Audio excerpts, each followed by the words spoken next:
नमस्कार दोस्तों, स्वागत है आपका हमारे YouTube चैनल देखो ज्ञान हिंदी में। अपने पति को वश में कैसे करें। पति और पत्नी का रिश्ता बहुत ही खट्टा मीठा होता है, भी इसमें तकरार होती है तो कभी इतना प्यार होता है कि बस लगता है जिंदगी यही ठहर जाए। इसके लिए जरूरी है कि पति पत्नी के रिश्ते को बरकरार रखने के लिए उनमें धैर्य हो और एक दूसरे पर विश्वास हो, ताकि जिंदगी में आने वाली किसी भी मुसीबत से वो हार न मानकर बल्कि उसे पर करके अपनी खुशी को और बढ़ा सके। कई पत्नियां ये सोचती है कि बस उनका पति उनकी बात सुने, अपनी जिंदगी का सबसे ज्यादा समय उसे दे। पत्नियां अक्सर पति को पास न पाकर मायूस हो जाती है, लेकिन उसकी वजह वह स्वयं होती है। ज्योतिष शास्त्र के अनुसार कुछ ऐसी गलतियां पत्नियों द्वारा की जाती है जिसका परिणाम उन्हें अपने पति की दूरी से चुकाना पड़ता है, लेकिन इसके लिए घबराने की आवश्यकता नहीं है। पंडित रवि शास्त्री के अनुसार कुछ आसान उपायों को अपनाकर पति का स्नेह प्राप्त किया जा सकता है।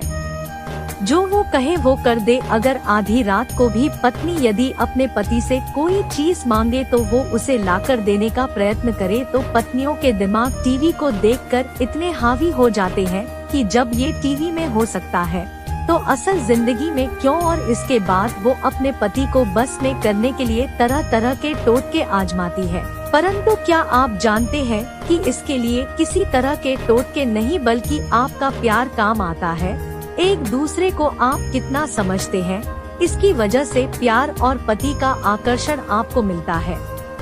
आप खुद ही सोचिए कि सुबह आपके पति घर से ऑफिस के लिए निकलते हैं तो आप उन्हें प्यार से बाई बोलने की जगह तरह तरह की बातें करने लगती है, जैसे कि तुम्हारे पास तो मेरे लिए कोई समय ही नहीं है।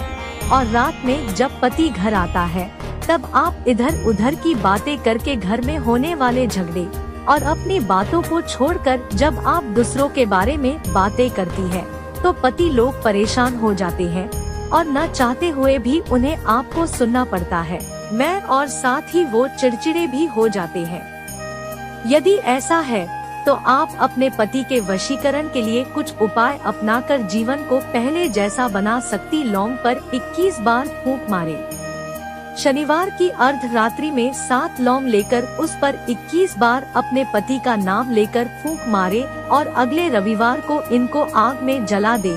यह प्रयोग लगातार 7 बार करने से पति के अलावा अन्य किसी का भी वशीकरण किया जा सकता है। प्रयोग पूरा होने के 2 से 3 हफ्ते बाद आपको इसका असर दिखाई देने लगेगा।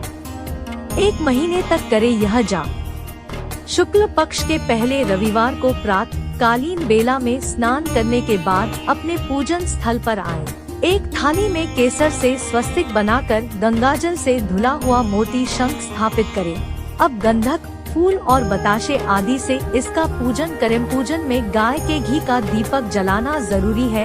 अब स्फटिक की माला लेकर ह्रीं वांछितम में वशमानः स्वाहा का जाप करें। प्रतिदिन 1 माला का जाप 1 माह तक करने से किसी का भी वशीकरण कामयाब हो सकता है।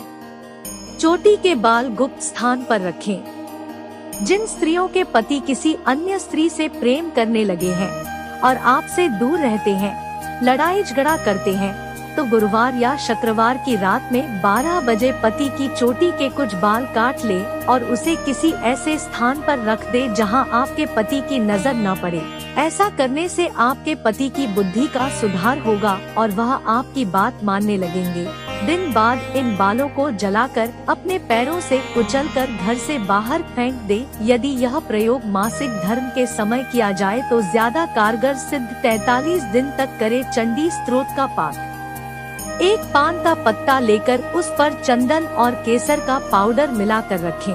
अब लाल कपड़े पर माँ दुर्गा की प्रतिमा स्थापित करें और पान को माँ के चरणों में रखें। माँ दुर्गा की फोटो के सामने बैठकर चंडी स्तोत्र का 43 दिन तक पाठ करें। पाठ करने के बाद पान के पत्ते में रखे चंदन और केसर पाउडर का तिलक अपने माथे पर लगाएं। तिलक लगाने के बाद अपने पति के जाए। यदि उस समय आपके पति न हो तो उनकी फोटो के सामने जा सकते हैं। पान का पत्ता प्रतिदिन नया लें। याद रखें, यह पत्ता कटा हुआ नहीं होना चाहिए। इसके साथ ही यह प्रयोग केवल शुक्ल पक्ष में करना चाहिए।